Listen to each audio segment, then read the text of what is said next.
آج ہم آپ کو یہ بات بتائیں گے کہ ہم نے آپ سے کہا تھا کہ حواس جو اسباب علم ہیں وہ تین ہیں، حواس پنجگانہ، عقل سلیم اور خبر صادق۔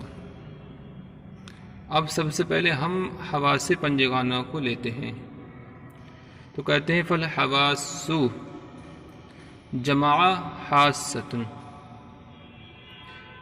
بمعنى القوة الحاسة، خمس بمعنى أن العقل حاكم بالضرورة بوجودها، وأما الحواس الباطنة التي تشبه الفلاسفة فلا تتم دلائلها على الأصول الإسلامية۔ کہتے ہیں حواس جو حاسہ کی جمع ہے بمعنی قوت حاسہ، یہ پانچ ہیں، اس معنی کر کے بمعنی ان العقل حاکم بالضرورہ، بئی معنی کہ عقل بدیہی طور پر ان کے وجود کا فیصلہ کرنے والی ہے۔ بمعنی ان العقل، اس معنی کر کے کہ عقل بدیہی طور پر ان کے وجود کا فیصلہ کرنے والی ہے، عقل ان کے وجود کا فیصلہ کرنے والی ہے۔ اور کہتے ہیں وَأَمَّا الْحَوَاسُ الْبَاطِنَةُ، رہا حواس باطنہ، الَّتِي تَشَبَّهَ الْفَلَاسِفَةُ، جس کو الَّذِي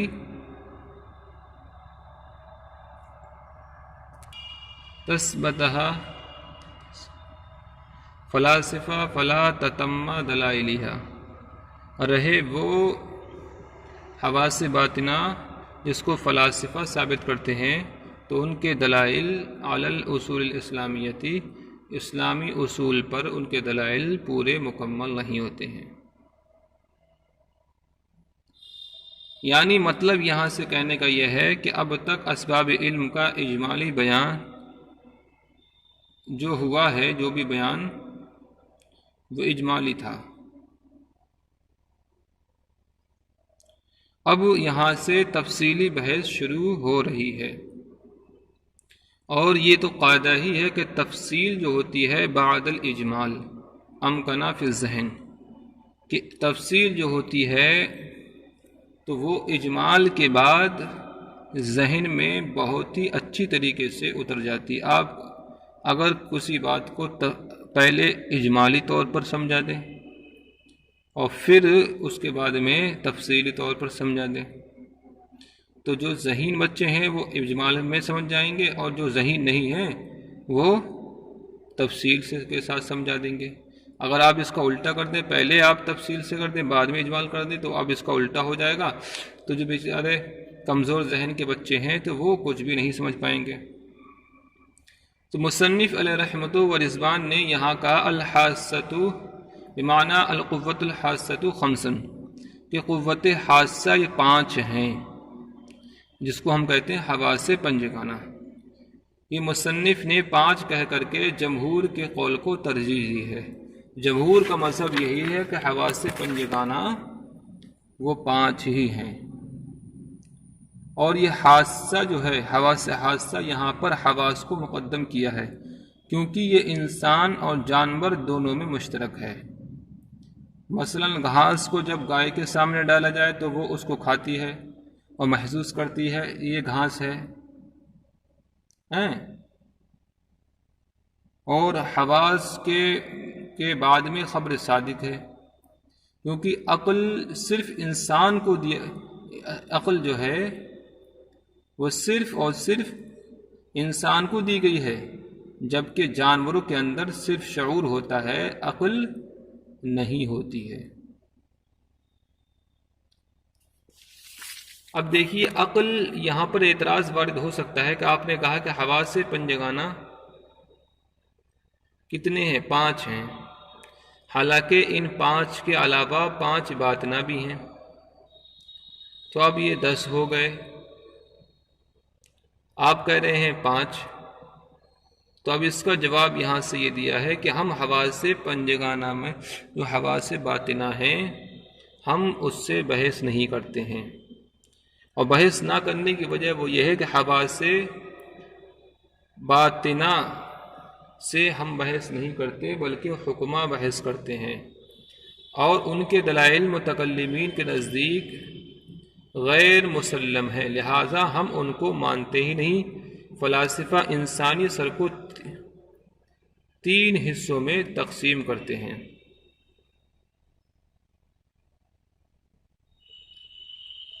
تو بہرحال حواس باطنہ سے ہم بحث نہیں کرتے ہیں، تو حواس ظاہرہ سے بحث کرتے ہیں جو کہ بداہۃ معلوم ہے، اور ہر کوئی جانتا ہے کہ حواس ظاہرہ 5 ہی ہیں۔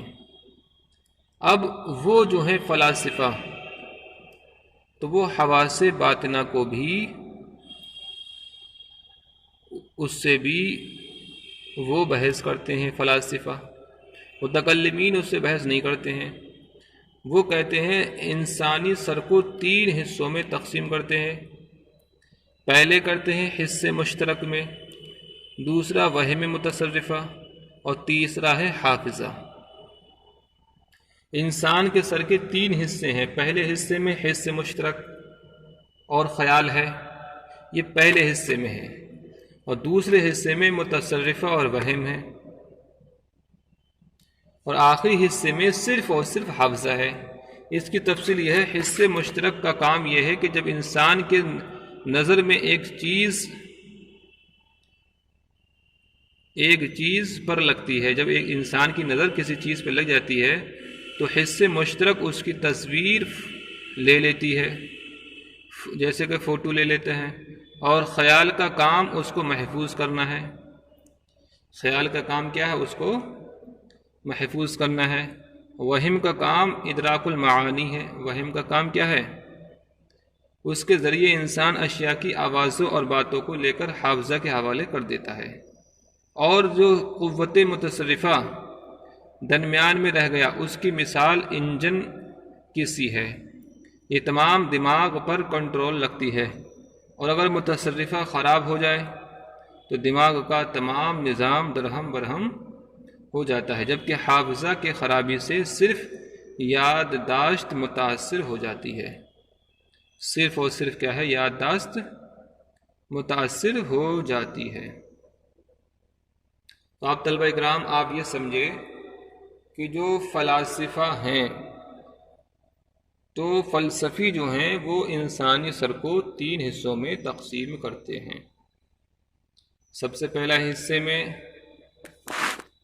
حصے مشترک کو رکھتے ہیں اور خیال ہے، اور دوسرے حصے میں متصرفہ اور وہم ہے، اور آخری حصے میں حافظہ ہے۔ اس کی تفصیل یہ ہے کہ حصے مشترک کا کام یہ ہے کہ جب انسان کی نظر ایک چیز پر لگ جاتی ہے تو حصے مشترک اس کی تصویر فوراً لے لیتی ہے، اور خیال کا کام اس کو محفوظ کرنا ہے۔ یہ تو ایک ہو گئی، اور پہلا حصہ ہو گیا۔ وہم کا کام ادراک المعانی ہے، معانی کو جاننا۔ اس کے ذریعے انسان اشیاء کی آوازوں اور باتوں کو لے کر حافظہ کے حوالے کر دیتا ہے۔ اور قوت متصرفہ،